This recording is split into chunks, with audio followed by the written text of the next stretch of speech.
sirat kok kemudian gagal, dia tergelincir, maka dia mesti paling celaka. Kenapa? Karena ya orang yang paling bahagia di dunia itu ternyata kalau dibanding di akhirat itu bahagianya itu cuma satu tetes saja. Jadi gini, ini perlu ditancapkan dalam benak kita bahwa namanya dunia dengan akhirat itu antum ngerti bandingannya antara dunia sama akhirat. Allah itu menganalogikan kayak kita mencelupkan jari di lautan. Nah, nanti air yang nempel di jari itu dunia. Berarti kalau dia itu mendapatkan seluruh kenikmatan dunia yang bersak tetes itu tadi. Tapi kemudian di akhirat kok dia tergelincir, nggak masuk surga, di sirat itu berarti dia kehilangan kenikmatan yang seluas samudra. Kebalikannya, orang itu walaupun dia paling sengsara, tapi kemudian dia selamat dari titian sirat itu, maka berarti dia orang yang paling beruntung. Karena sengsaranya ya cuma saat tetes, tapi kemudian mendapatkan kenikmatan yang paling besar di akhirat. Masya Allah, gitu ya. Maka ayat ini menjelaskan kita itu harus masuk surga. Kenapa? Ya karena ada beberapa alasan ini. Kalau antum baca tafsirnya itu surat Ali Imran ayat 180, ya, wa man zuhziha 'anil nar wa udkhilal jannah, siapa yang selamat dari neraka dan masuk surga, faqad faza. Beliau mengatakan paling beruntung karena apa? Karena dulu kita itu aslinya di surga. Mbah kita Nabi Adam dulu juga di surga. Cuman karena ngelakoni dosa kemudian dihukum oleh Allah Ta'ala, diturunkan ke bumi. Jadi dunia ini hukuman, Pak. Kok malah kesenangan yang dunia. Kemudian yang kedua, kenapa harus masuk surga? Ya karena kita nggak bakal kuat di neraka, itu nggak bakal kuat. Padahal orang kalau nggak masuk surga kan mesti di neraka. Yang di akhirat itu orang enek panggonan kecuali surga sama neraka. Berarti kalau dia nggak masuk surga pasti neraka. Makanya kita nggak mungkin kuat kalau masuk neraka. Antum nek pengen ngerti gambaran siksa neraka gitu ya. Yang paling ringan saja itu Nabi menggambarkan siksaannya untuk Abu Thalib. Itu siksaan paling ringan dan itu khusus untuk Abu Thalib. Wes khusus tur paling ringan. Apa itu? Dikasih kerikil dari bara api neraka di kakinya, kemudian otaknya mencair. Coba, mesti paling ringan. Antum nek ngerti temperatur panasnya neraka, Nabi mengatakan andai kata neraka jahanam itu bocor satu lubang hidung sapi, sak bolongan hidung sapi itu berarti sak jempol ngono wae, ya toh. Itu di daerah paling timur Nabi mengatakan akan terbakar di daerah paling barat. Itu hadisnya Nabi mengatakan lau hafara jahanam anfi baqaratin fi masyriqiha la hariqu fi maghribiha.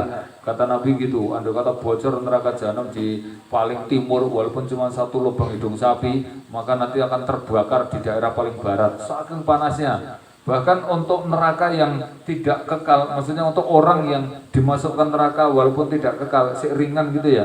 Jadi orang-orang mukmin ning dia masih bawa dosa dan sampai matinya belum tobat. Ini orangnya baik, orang mukmin, orang Islam, tapi sampai mati dia masih bawa dosa dan belum tobat, kan tetap dihukum itu di akhirat. Orang tobat masalahnya. Dia nanti akan dicelupkan di neraka. Antum ngerti bentuk siksaan untuk orang-orang yang orang-orang mukmin yang masih kena dosa itu dalam ayatnya saufan nuslihin naro. Mereka masuk nerakanya cuman dicelupkan terus diangkat, dicelupkan diangkat gitu loh. Orang kok dicemplungke blung ngono dicelupke diangkat gitu ya. Kata Allah nuslihi jahannam, dicelupkan di neraka. Nah, kemudian apa dahsyatnya dan efeknya ketika dicelupkan?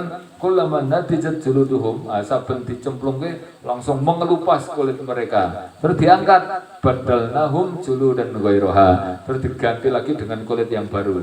Kok utuh meneh ta? Bacan utuh celupke lagi, mengelupas lagi, langsung melotok kabeh kulitnya, diangkat utuh lagi. Ning ra mati ngono kuwi.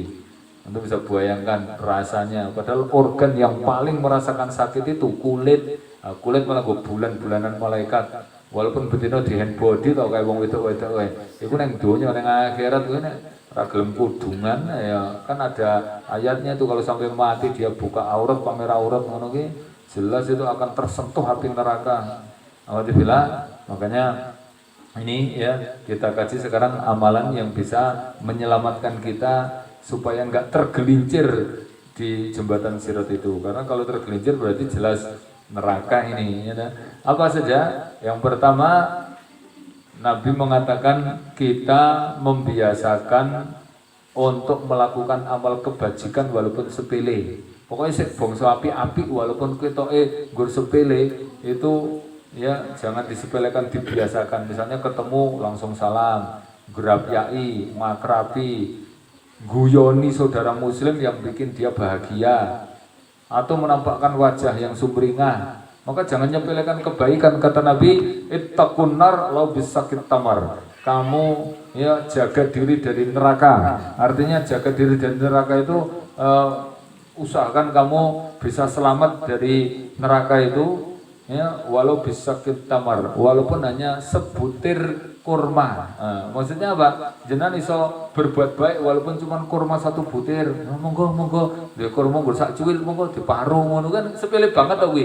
Enek roti, monggo ngono. Roti sewunan apa enek pangan apa nggo permen. Itu kan yang dinilai itu bukan masalah kecilnya sedekah, tapi ibadah dia berbagi makanan itu. Masya Allah, antum mbak nek pengen ukhuwah kita tetap terajut dengan baik, antum pengen saudara itu tetap awet, kemudian antum kalau pengen ya nanti disenangi banyak orang, antum pengen nanti masuk surganya nggak mampir, masuk surganya langsung selamat tanpa mampir. Nabi mengatakan sering berbagi makanan. Wah itu resep tuh. Berbagi makanan ke iso panganan sih kita punya di domke, atau antum memang jajak ke. Jadi ada nyepelek ke neraktir itu pahalanya gede banget loh ki. Pahala neraktir ke contohnya ki jenengan misalnya bar panen opo terus ngerti materi pengajian ini ki WA aku misalnya, Pak iki gandeng bar panen anu Pak iki monggo tenggen kula duren misalnya, iki contoh misalnya ngono ki. Iku pahalanya gede banget itu walaupun gur duren ya toh.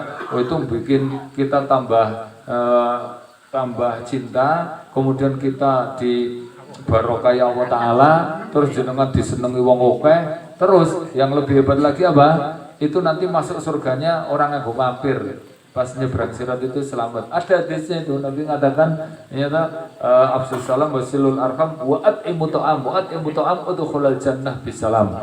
Hendaklah kamu biasakan berbuat baik. Contohnya ketemu salam, tekon, grapia, blateri, seneng guyon, bikin orang seneng lah intinya itu. Terus apa kata Nabi? Udkhulal jannah bisalam. Nanti jenengan silahkan masuk surganya selamat orang yang mampir.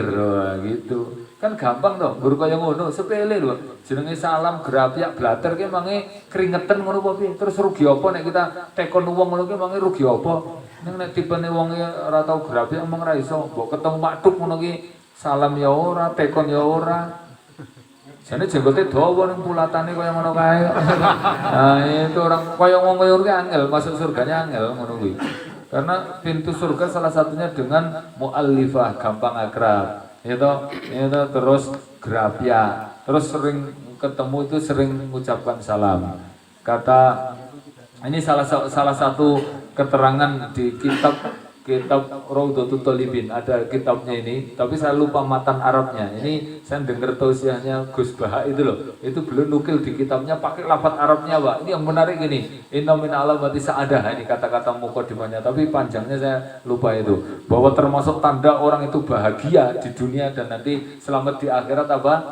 Dia itu ternyata gampang akrab, terus senengane gojek sih bikin orang itu bahagia. Ini gojeknya api, orang gojek kok menjatuhkan atau ngapusi, guyon-guyon, tapi ngetoknya wajahnya tuh nyenengin gitu loh. Kan ada tipe orang wi, jane kenal tapi orang patek iso guyu, walaupun ketemu gue juntrut ngono ki. Tadi pagi saya kok kelingan tak sampaikan ke istri saya itu, saya pas ke pasar ngono neng pertolongan cucian motor kayak ya toh, lah kok ketemu dek bengi ya toh koncone bojoku akrab banget ngono kuwi. Tapi nang kono kuwi ketemu guyu ora, tekon ora, terus lambene iki kaya mecucu ngono kae kan ngono. Terus aku ngomong ke kancamu ta kae. Kancamu ta ngono. Iya iki kae umine fulan ngono kae. Lah kok pulatane kaya ngono kae. Mbuh wis 2 tahun ngono kae ora tau iso guyu ngono ki. Awit metu kok pengajian ngono kae ngono ki. Nah, terus tak sampaikan, kelingan to aku, kelingan to saya Gus Baha, bahwa salah satu tanda orang itu bahagia, ya toh ning donya bahagia terus ning akhirat nanti gampang masuk surga itu apa? Itu wong iki grapiak blater. Ya toh, kuwi. Lah nek kaya ngono kae, anake urip ora bahagia kae. Jelas nek ora punya utang, wong iki ketok ndek masalah kuwi wong kaya ngono kuwi. Iya, kowe masalah akeh-akeh. Oke berpegatan ro bojone ya ngono. Oh, aku tau ya tau tenan. Makanya antum nek pengen masuk surga, Pak, biasakan berbuat baik. Kata Nabi, la tahtakir khairan qatun. Ojo nyepeleki kebaikan sekecil apapun. La bi wajhil malik, walaupun dengan hanya wajah yang sumringah. Ngono lho. Dadi nek ketemu walaupun jane sedih, ngono ki mbok di blater-blaterke ngono lho. Masalahnya nek model iki salaman ngono ki ora gelem guyu wong salaman padahal ki. Jane nek masalah apa to jane iki? Ora nek masalah teranah kuwi gawan bayek. Ha nek gawan bayek dilatih, walaupun gawan bayek ki ora patek iso guyu ngono ki mbok dibiasakan ngono ki lho ya to. Nah aku sering dikritik ngono. Aja guyu wae ngono ki. Ha iki aku ora guyu ngene wong dianggepe guyu ngene iki ya to. Aku meneng wae dianggep tekon ngono ki. Itu nggih, nomor 1 intinya membiasakan untuk melakukan amal kebajikan. Contohnya Nabi mengatakan ada 3 tadi, apa dengan menampakkan wajah yang sumringah, gerabya, blater, menyebarkan salam, gitu ya, afsus salam. Yang kedua apa? Silul arham, sering dolan, terus wa'atimu to'am, berbagi makanan. Gitu nggih. Nomor 1 jangan praktekkan saja. Itu nanti masuk surganya orang nganggo mampir kuwi. Ora bakal kepleset di titian sirat. Itu ya. Ini era kuliner dilatih ngomong iki. Wong kudu dilatih. Dolan. Kita sepele yang guru dolan ngono. Kok dia dolan. Dolan nek nggone kanca-kanca ngono sedelok-sedelok wae. Kuwi termasuk amal kebajikan lho. Kita jenengan ora pernah dolan ning omahku to? Dereng. Angel bahagianya dolan ora tau lan nggo nyebut gawe wae mbok dolan-dolan wae. Pengajian iki nang kene terus ya ora tau dolan-dolan. Nggen kula niku pengajian juga pindah-pindah kasepuan dhuwur, kasepuan tengah, kasepuan ngisor, kasepuan masjid Anur, kasepuan masjid Istiqomah, kasepuan masjid At-Taqwa kabeh modele keliling tiap rumah-rumah. Dadi enek jalaran dolan. Terus kuajen sik tak obani kabeh modele keliling-keliling. Dadi ben iso dolan. Dadi memang biasa. Terus bar subuh ngono ki raketan dilit mampir ngari sapa dolan 6 menit ngono ae wae ngopi piye kabare cerita dilit pindah meneh ngopi ngono ki tanda orang bahagia ki sreg dolan ngopi-ngopi ngono kuwi terus apa itu berbagi makanan jajake karo apa dene grapyak kuwi nomor 1 al birru kata Nabi ada hadis ini 3 dari Nabi kata Nabi gini salah satu ini 3 hal dariku. Ini wasiat dariku ada 3. Nah, antum bisa lakukan apa namanya selamat kalian. Apa itu? La yazidul umur ila bil birri wa ta'ah. La yazidul umri ila bil birri. Kamu enggak akan bisa panjang umurnya dan selamat ya dari neraka ila bil birri kecuali dengan banyak melakukan kebajikan. Oh, nomor 1. Yang kedua apa? Nabi mengatakan la yuradul bala ila bid doa. Kamu enggak akan bisa menolak bencana kecuali dengan banyak berdoa. Tuh yang kedua, eling-eling ini.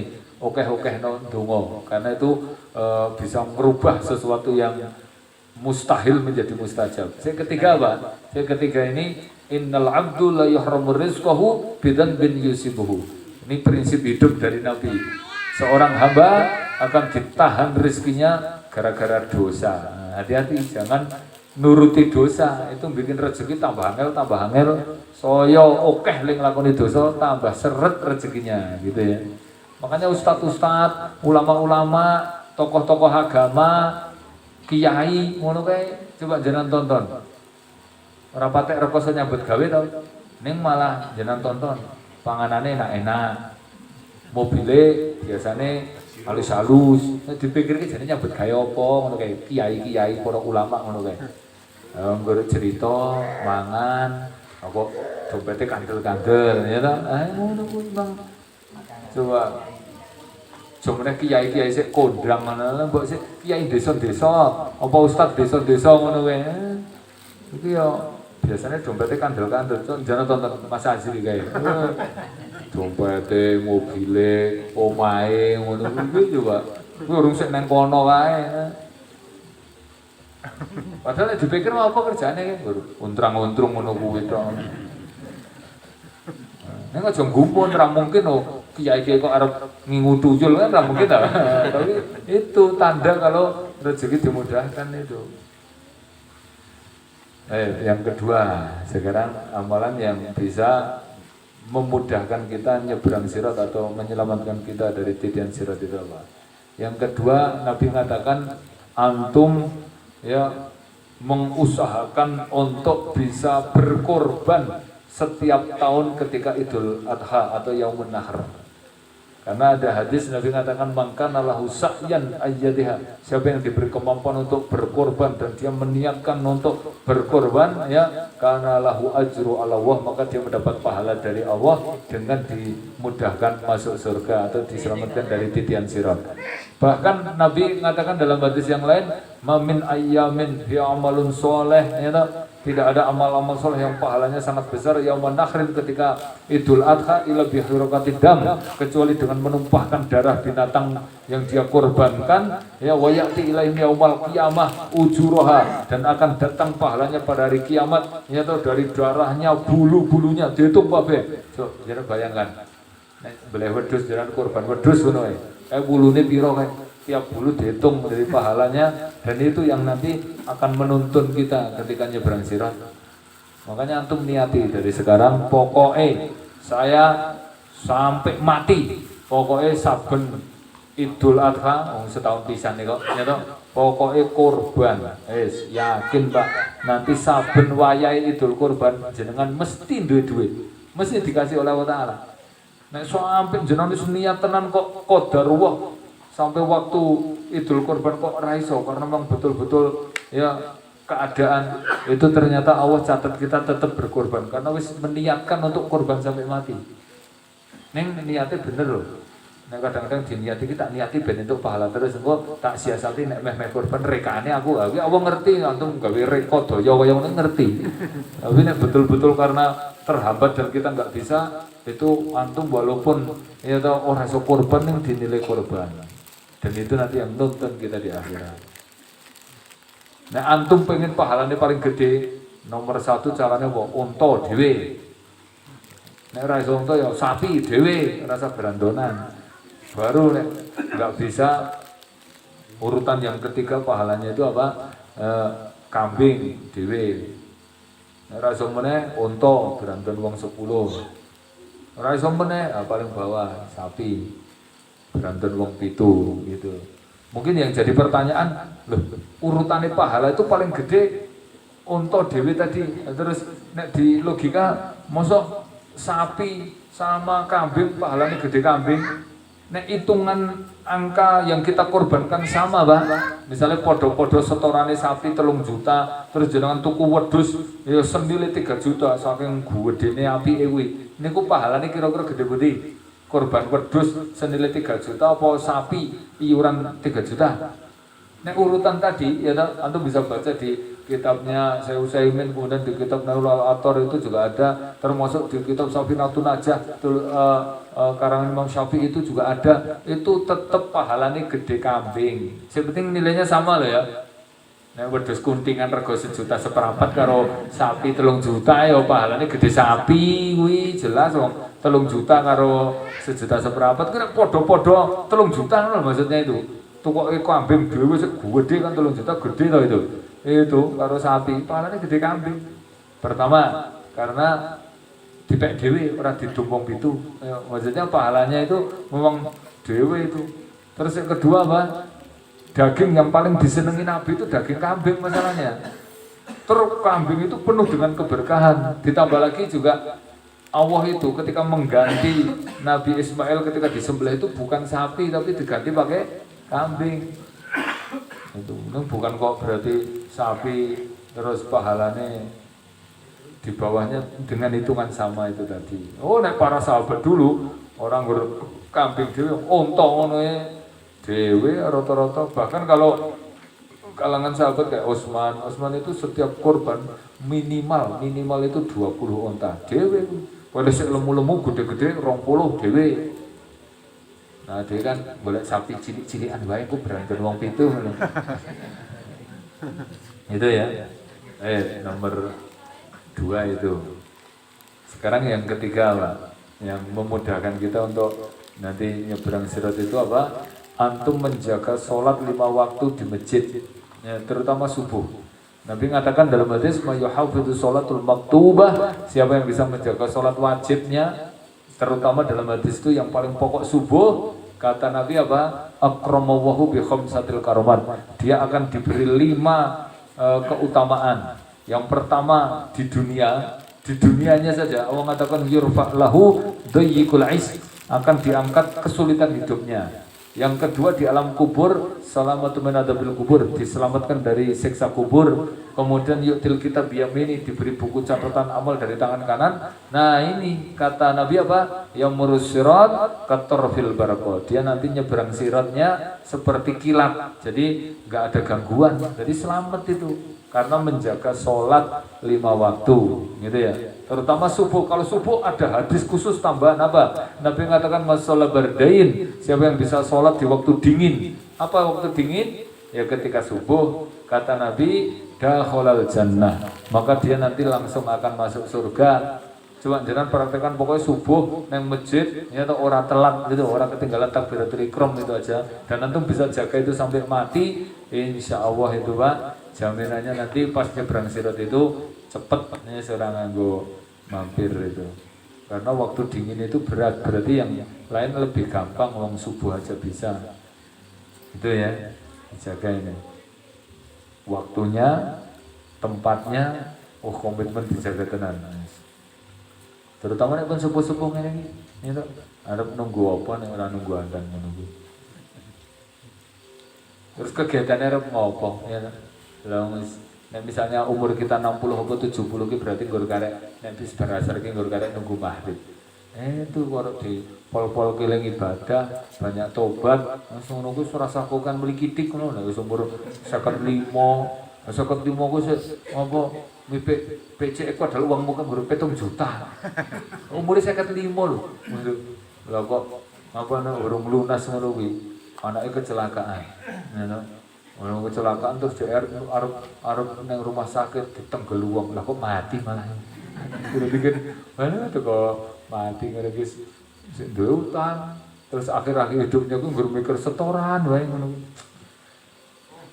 Misale wonge WA aku sih ngono pripun Pak, mendhet becek ora mbok wis arep tuwa ki arep nang gone sapa wong anake yo nggur nglumpuk kabeh ning kono kok. Paling aduh nggur tawang mangu lho anak iku. Lah kok udah tuku PC barang padahal sudah motor terus tuwek ngono ki asline kegeden motor ngono ki. Nah kaya aku misalnya NP kok sik rada patut terus kaya ngono kok. Udah PC barang ngono ki. Jenenge ki gite kuwi wae wis malah cocok ngono kuwi. Rono rene dadak ijol-ijol malah utang oke, malah ora iso ibadah, berpikir setoran wae terus mati ngono kuwi juga. Nah. Itu ya. Yang ketiga, menjaga sholat. Pokoknya dijaga itu. Nah sekarang yang keempat. Yang keempat ini amalan yang menolong kita untuk menyeberang sirat itu selamat, dimudahkan oleh Allah Ta'ala Pak, membantu kesulitan saudara muslim atau meringankan beban mereka atau memenuhi kebutuhan mereka. Ini hadisnya ini Nabi mengatakan man nafasa an mu'min kirbatan min kurabid dunya nafasa anhu min kurabi yaumil qiyamah. Siapa yang meringankan kesulitan saudara muslim di dunia, nanti Allah akan ringankan kesulitan-kesulitan dia, terutama pas gentingnya di sirat tadi ketika hari kiamat nanti. Jadi ketika genting-gentingnya dia bingung kejugurura, itu nanti dia diselamatkan, diringankan hal-hal yang sulit untuk dia itu. Kenapa? Karena di dunia dia terbiasa meringankan kesulitan saudara. Sedulure pas repot banget, tenang Pak, aman tak tulungi. Wah, pokoknya entengan wong ingin nulungi saudara. Hadis yang lain Nabi mengatakan, "Mangkana lahu fi hajati akhihi, kana wa fi hajatihi fid dunya wal akhirah." Siapa yang memenuhi kebutuhan, terbiasa nulungi, nyukupi kebutuhan saudara muslim di dunia, maka Allah cukupi kebutuhan dia di dunia dan cukupi apa yang dia butuhkan nanti di akhirat. Nah, balasannya double nih. Dia memenuhi kebutuhan saudara, Allah penuhi kebutuhan dia. Makanya pertolongan Allah ke kita itu sangat tergantung pertolongan kita ke saudara. Nek jenengan ngerti nek sedulur butuh, itu berarti Allah pengen buka kebaikan untuk kita. Caranya antum tulungi rasa aman-aman, nanti Allah genten nulungi antum. Orang bakal susah Pak. Hidup seseorang sih wonge senengane nulungi. Ora nek ceritane Tiang niku nek entengan gelem nulung kok terus uripe susah, ora enek ceritane. Mesti sik nulungi ya oke.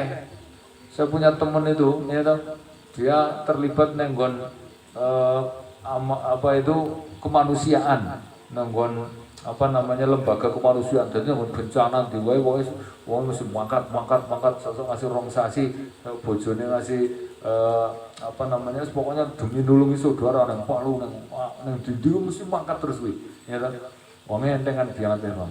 Bahkan sampai di rumah pun ketika di rumah jalur itu tulung apa wae mesti entengan buat jam 12 bengi to.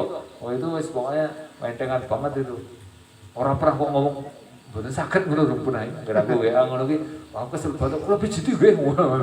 Itu ternyata Pak, pas anaknya ini sunat itu mau disunat ternyata apa kena penyakit khusus di Indonesia namanya hemofilia apa ngono angel jenenge penyakitnya kaya bahasa Inggris ngono ki angel ya to. Nah itu ternyata penyakitnya ini saurunge kalau kena luka itu ora iso mampet itu darahnya itu. Kudu disuntik sik sak suntikane sekian juta. Iku nek biaya sunat asli itu totalnya mungkin normal kalau khusus penyakit ini paling tidak 55 juta.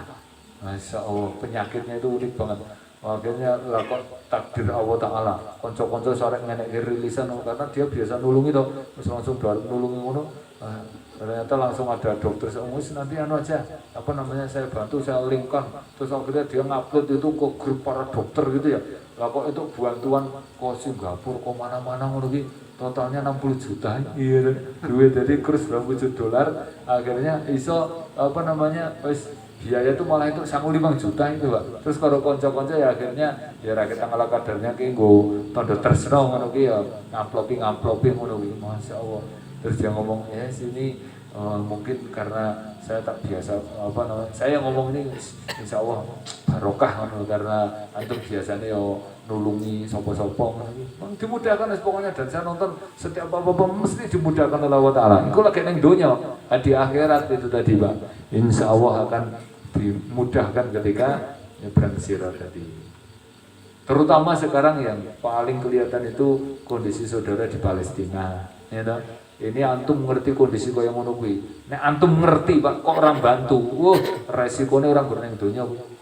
Resikonya teko akhirat jenengan dituntut nanti di akhirat. Ngerti kok orang bantu. Nanti kita akan kena ujian di mana kita kena masalah orang yang sing bantu. Kuwi lagi ning donya. Ning akhirat nanti Allah enggak akan gubris kita. Karena kita enggak nolong saudara di akhirat kita enggak akan ditolong oleh Allah Ta'ala. Padahal saat itu pas genting-gentingnya di akhirat itu enggak ada yang bisa nolong kita kecuali Allah Ta'ala. Ini Allah enggak tulungi, salah dhewe ngono lho. Kudune Pak, nek wong Islam ki nek normal, itu mbantune orang guru terima demo-demo ngono kuwi. Karena orang kafir aja juga demo mengutuk, memaki, apa namanya ya mengutuk keras habis-habisan itu padahal wong kafir neng Eropa, neng Amerika ngono itu demo menolak ya toh pembantaian itu padahal wong kafir gitu loh. Kenapa mereka sampai apa namanya demo kayak gitu itu? Padahal itu mereka kafir. Apa karena agama? Enggak, wong agama ini beda. Apa karena akidah? Apa karena akidah? Enggak. Mereka murni karena kemanusiaan jenenge menungso cah cilik kok dibom di patah-patah nang rumah sakit itu tempat sing paling aman kok dibom ngono kan kudune itu wong normal ki jenenge menungso nek normal ngono mesake ngerti petik ngerti kewan ngono mesake gitu. Mbok kewan sing paling kita benci to misalnya ada anjing tuh masih nang pinggir dalan ya kondisi kurus ora mangan 5 dina ngono tetep ra kita ngopo ki ngasih makan kaya ngono ki ya berpahala lho walaupun anjing kucing apa kewan to. Iki manusia lho Pak. Kaya ngono kok kemudian ra perasaan bela ora, dukung ora, bantu ora. Ya to. Iku kudu menungso kuwi kaya ngono ki.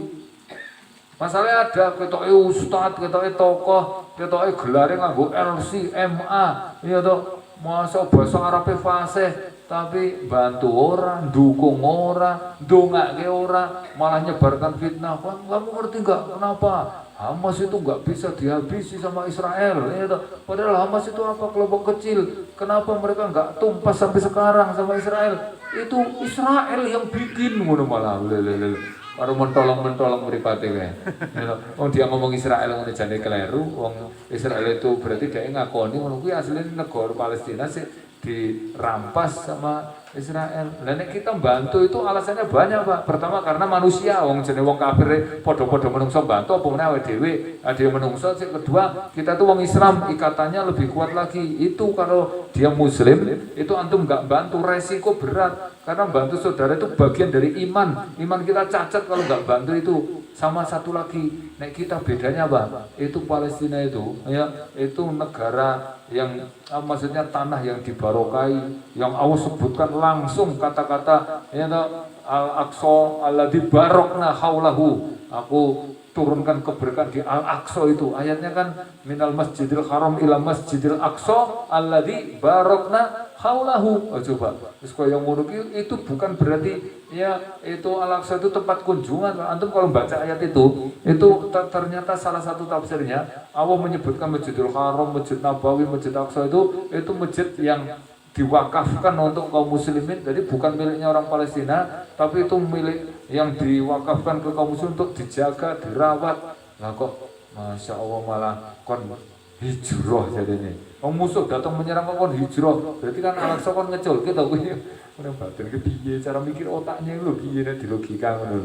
Misalnya dompetku dijaluk ngono ya ora mungkin tak keke, kemudian Masjid Al-Aqsa kok dijaluk kon ngeculke ngono lho piye. Dompet ling iseni angel-angel kok bahasa nanya kandul dijaluk. Padu ora apa-apa. Mati aja mati syahid kok kaya ngono. Misalnya istri saya mau ditangkap musuh, orang Israel datang, lah kok malah aku kabur. Jarene hijrah. Aku hijrah sik ya ki anak-anakku ki gandeng Israel teko, aku hijrah ya.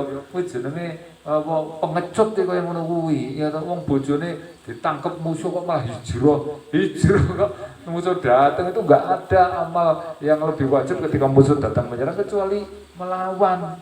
Kita kalimatnya baik, pas masalah bahas boikot yang ngono le ngomong ya kita tuh harus boikot ngono, bentuk bantunya ke mereka tuh salah satunya boikot itu bentuk bantu. Lah kok ngomong boikot itu ya toh perkara-perkara yang keliru karena dia berani mengharamkan apa yang Allah halalkan. Coba produknya misalnya ada produk McDonald, di situ ayamnya kita makan, masa ayam kok haram ngono le ngomong. Jadi boikot itu, yang kita boikot itu bukan produknya, tapi yang kita boikot itu akidahnya.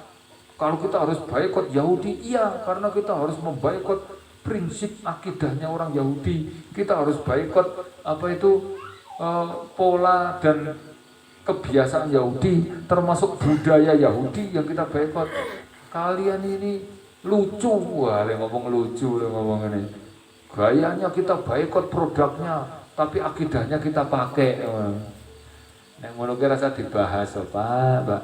Jenenge akidah Yahudi, kuwi sket ben harus kita boikot. Nek namanya memboikot budaya dan akidah Yahudi itu keniscayaan ora perlu dibahas bab ngene iki.